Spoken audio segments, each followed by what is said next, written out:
where the neon glows. There's a little shop everybody knows, where history's bought and treasures are sold. Gold and silver, stories unfold. When the doors close and the lights dim low, Rick and Chum kick back, friends they get to know. Gold and silver by day, but at night, my friend, Pawn After Dark is where the stories and laughter never end. Maybe we could talk about this because we are the gold and silver pawn shop. Is this possible Fort Knox audit on the gold?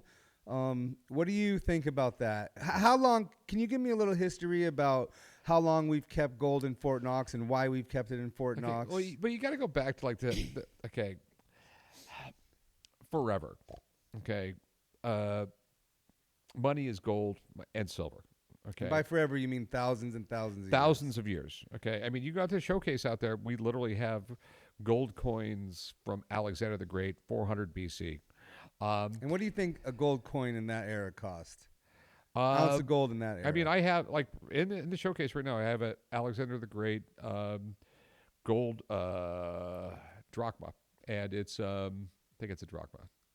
Yeah, I might not be sure on that. But 432 BC. Okay. And just for me, 432 BC, that's older than 4,000 years, or? No, 432 BC. That's, okay, back in the day, BC is before Christ. Yeah, I'm trying to do the math because we're in 2000 AC, right? AD.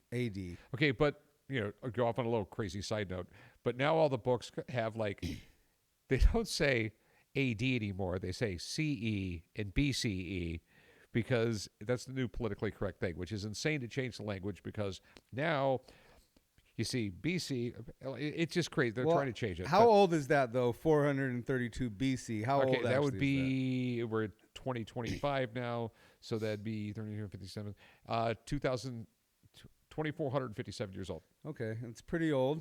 Yeah, but we've always been using, I mean, forever, gold and silver has been the choice for money, okay? Because you just can't whip it up out of thin air.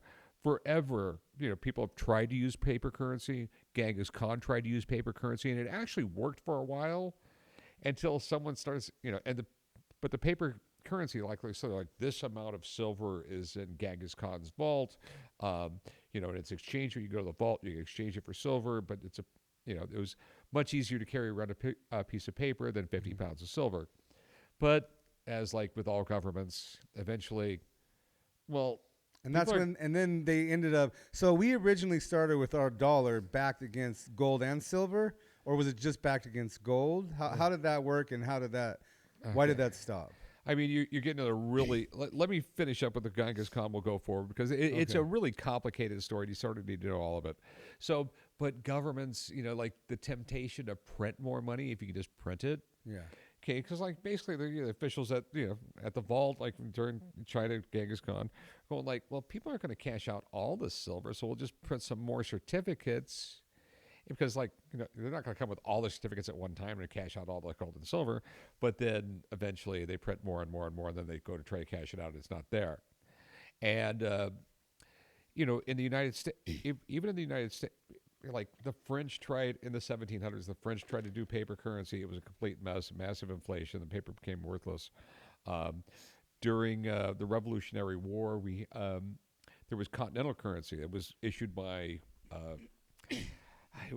states. It was issued by Congress. This was before we were even a nation. This was during the Revolutionary War. And there was a slang term in the early 1800s, not worth a continental, because the government was paying like 1 cent on the dollar for them. And they were supposed to be backed by silver. Yeah, they weren't gold? backed by anything. Okay.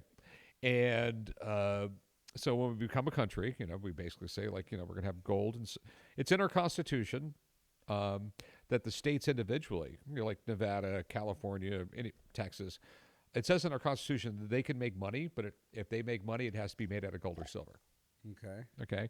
And so everything was gold or silver. Okay. And then our paper money was redeemable in gold and silver. But there was, like during the Civil War, there was a big problem with that, because everyone didn't know which side of the war was going to win and which one's currency was going to be worth anything. And the price of silver literally went to like $10 an ounce. So like that made a silver dollar worth, you know, $20 in paper money. In today's money, that would be a lot. Yeah. So we were always on a gold standard. It was really weird because the standard is gold. Okay, like 1 ounce. It was basically 1 ounce gold is basically worth $20. That was the way it was in our country for a very long time. Silver was a different thing. There wasn't really any locked price on silver, but we just made silver dollars because people expected the coins to be made out of silver. So just one. So the way I kind of understand it is, gold is actually like the number one, like the tier A1 currency, right? Yeah. And silver's not necessarily a currency, but it does have some intrinsic value to be a currency, but it's more of an industrial metal, and that holds the price of silver. Yeah, it's kind of weird because, like, in the Western world, the United States and Europe and the Middle East and everything like that, that was all gold was the standard. But in Asia, silver was the standard. So it was there was a whole different story about us there. But we basically, that was it. If you got a $20 bill, that was just a receipt for gold. Okay, I mean, it used to say right on paper money, like silver certificate. Okay, it would say $1 silver on it.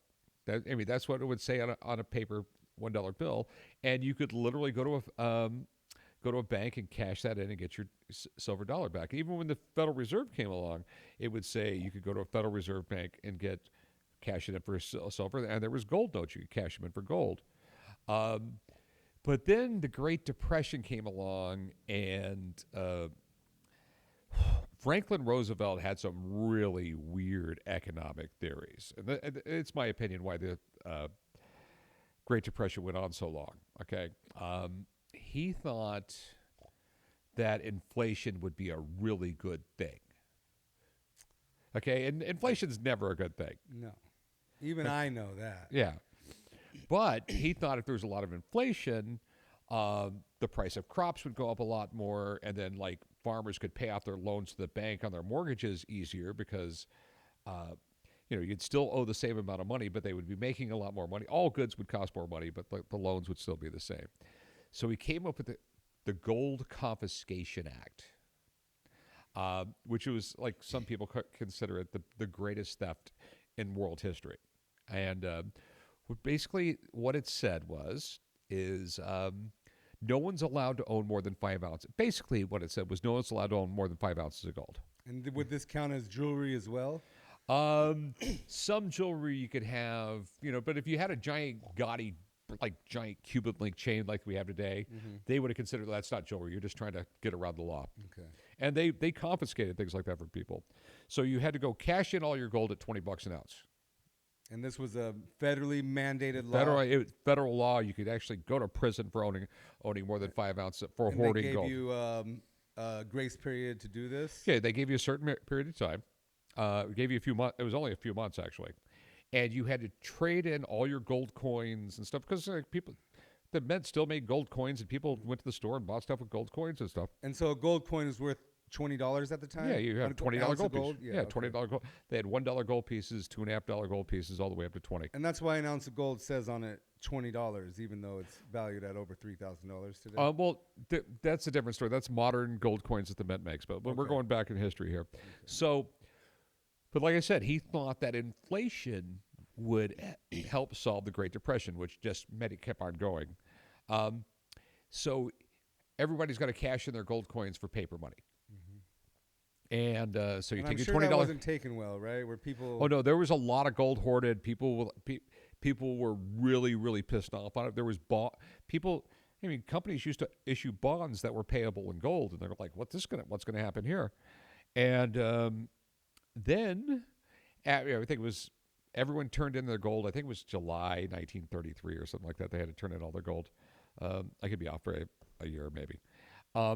And everyone turned in their gold. And after that day, it was like, it was a crime to hoard gold. And then the government came along. Gold's now $35 an ounce. Was that like the next day, or was no? The next day they said now gold is now $35 an ounce. Oh wow! So people felt like they just government got one over on. Yeah, because overseas we still exchanged gold for dollars. So if you went into a bank in London with dollar bills, it would now cost you $35 $1 bills to get an ounce of gold. So although this although this transition happened and overnight gold was $35, legally I would have been still allowed to have 5 1-ounce coins in my possession. Yeah, So I mean- I could have went in and sold these and made that $35, or what that have been. It was a really gray area, but basically, you know, yeah. After that, you could have sold your 5 ounces, but like, I imagine there was a massive transfer of wealth that went on right at that period yeah. of time. I mean, it was crazy. I mean, like this is 1930s crazy. I mean, Franklin Roosevelt was really, he did a lot of really weird socialist stuff and like some crazy economic things. Really grew the federal government and thought that would get us out of depression. I think he had good intentions, but he was just listening to really crazy people. Because let's face it, the government that never does anything proper. So I think it was right after World War II. We decided we got to get all this gold together that we collected in one spot, in a secure spot. So they built Fort Knox. So it was just located in different banks, or Yeah, things they like had that? a different place. So I think it was built right at the end of World War II.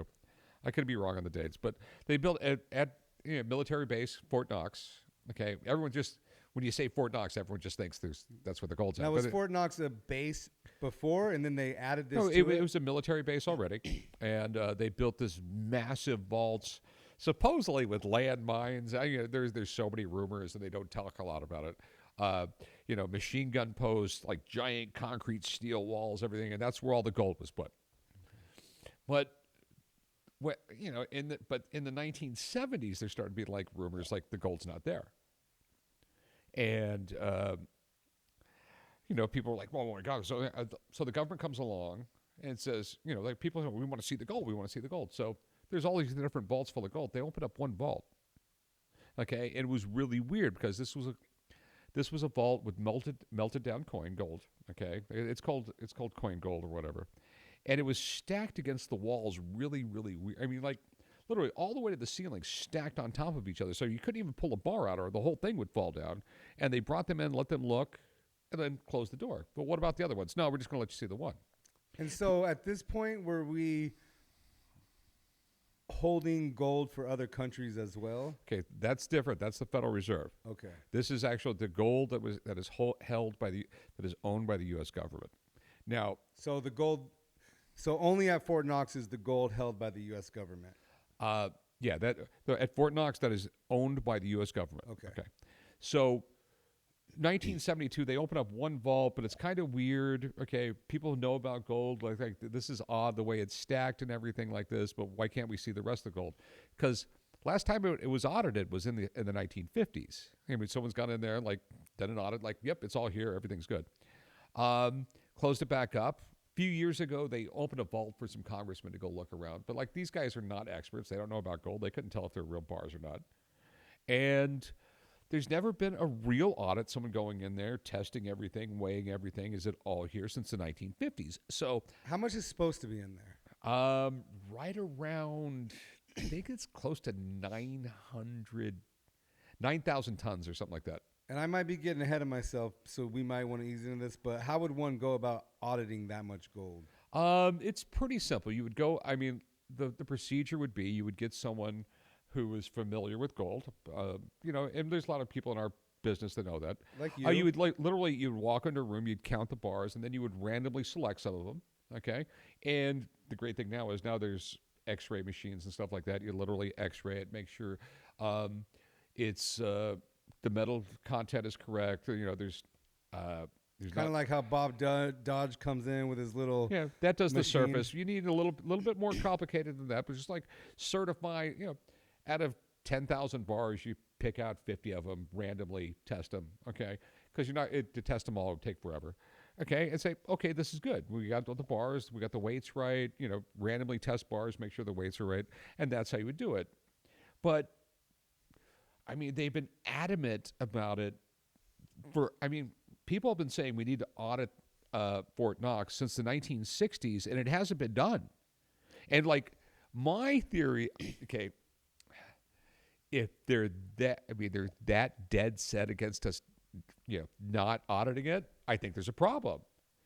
Okay, because if there wasn't a problem, they'd say, like, oh, come on, take a look. I mean, what kind of consequences could it have on the economy if the gold wasn't all there? I mean, is our economy still? I know we don't have the gold-backed dollar anymore, but is our economy tied to the value of the gold? It's a psychological thing. Every major country in the world has a gold has they have a gold reserve, and it's not their currency isn't necessarily backed by it, but it's a psychological thing saying like the currency is not backed by gold, but they have gold reserves. If something happens to their currency, they have gold reserves. They can issue gold as money. It's a psychological thing, and if the gold's not there, I think the price of gold would spike through the ceiling. Yeah. You'd see $20,000 an ounce gold. Yeah, I wish I wouldn't have sold on mine. Can I borrow a couple ounces? So that's the whole thing. I mean, like my thinking is if there's so many people so dead set against an audit, there's probably a problem. Yeah, and I mean, if there is a problem, we're not going to find out about it. The thing is, though, we got Trump in office who does not play by the old world rules of politics, and we'll see what happens. Trump's a smart man. I don't think he would. Yeah, but eventually it's going to come out. You know what I mean? And in these situations, they just get worse and worse and worse. I mean, it's like I need to restack gold before it comes out. So I need a couple. Yeah, years. just. I mean, it sounds like maybe 5 or 10 ounces of gold would do me good. Okay. Now, when you talk about the Federal Reserve doesn't have any of its own gold. Okay. The Federal Reserve, what it started doing for like foreign nations, and they basically started doing this after, like, okay, so when we were still on the gold standard and things like that, and you could exchange your dollars for gold, the Federal Reserve would have some of the United States' gold at their banks for people to exchange. So you go to a Federal Reserve Bank, exchange your paper money for gold coins. But after World War II, you had the Cold War, you had the Soviet Union, everyone was everyone was afraid there was going to be another war in Europe. So you had countries like Germany, England, United Kingdom, all these, Spain, all these different countries. They were deposited a lot of their gold at the Federal Reserve Bank in New York and in different Federal Reserve banks in the United States for safekeeping, just in case there was ever a war. All their gold wouldn't be taken away. It would be, they would have a stockpile of gold to reform the government somewhere else, and maybe do some resistance to like the Soviet Union. But here's the other conspiracy theory. So I think it was like right around 2013, Germany, elected a pretty conservative government, and they wanted to repatriate their gold. They wanted their gold back from New York. They wanted to keep their gold in Germany. And they tell the Federal Reserve, we want our gold back. And the Federal Reserve's going like, well, it's going to take a long time for us to get you your gold. By a long time, they meant... Well, they said 10 years. By a long time, they meant you can't have it, right? Okay, and it was like, what the fuck do you mean? Put it on a fucking truck, bring it to a fucking dock, put it on a ship. Okay? I mean, it's a couple of it's like a couple of containers. We'll have some security for it. We'll bring it back. Well, no. It's going to take some time to do.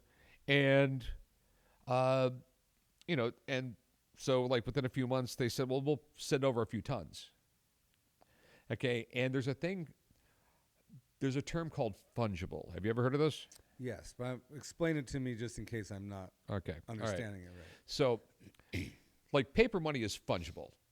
Okay, so if I loan you $20, and a week later you pay me back, you don't have to give me the exact same $20 bill back. You can give me any $20 bill. Okay, 'cause it's $20.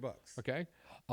If I'm a baker and you're a baker, and hey, you're low on flour, I give you a sack of flour. Okay, because you need to bake some stuff. And you bring back a sack of flour a week later, it's not the same sack of flour, but it's, that's fungible. Okay? But you can go on the Federal Reserve's website. All that money deposited with them is not fungible. So by money, we mean gold. We're talking, the gold. Okay, so the gold bars the Germans dropped off are theirs, and when they get the gold returned, it's going to be those exact same bars. Okay. So the first shipment Germany gets back, it's Chicago Mercantile Exchange bars. Not the ones they sent. Not the ones they sent. And that's not just a logistical error, I'm guessing. No, because it's different bars. So there was a lot of theories on that, like what the hell is going on. and supposedly all the gold got back to him, but I don't know but apparently it wasn't the gold they dropped off, and they had to get it. It sounds like the Federal Reserve had to go buy it. So there's a lot of conspiracy theories there about where the gold would go. Like, and the Federal Reserve, that's another crazy story. We'll do that on another podcast, how insane that, because they've never been audited. Yeah, we won't even go down that rabbit hole. Yeah, well, that's another rabbit hole. But that's my theory with Fort Knox, that you got a lot of officials saying, no, we can't audit the federal Fort Knox. There's probably a reason why they don't want it audited. Yeah, I mean, it makes sense. We got a lot of things going on right now. As much as I'd love to see Fort Knox audited, there's a lot of other problems in the world. Well, I hope you guys enjoyed today's episode. If you'd like to see more of just Rick and I, we would love to answer some of your questions and talk about some of the topics you want us to talk about, because Rick is a encyclopedia of knowledge. Hold on, not encyclopedia. What is it? A circle of beauty? Rickopedia. Rickopedia. Yeah. Well, I'm a super nerd. So leave some comments below. Let us know what you want to talk about. Don't forget to like, subscribe, and if you missed our last episode, you can click on it right now. This is Pawn After Dark.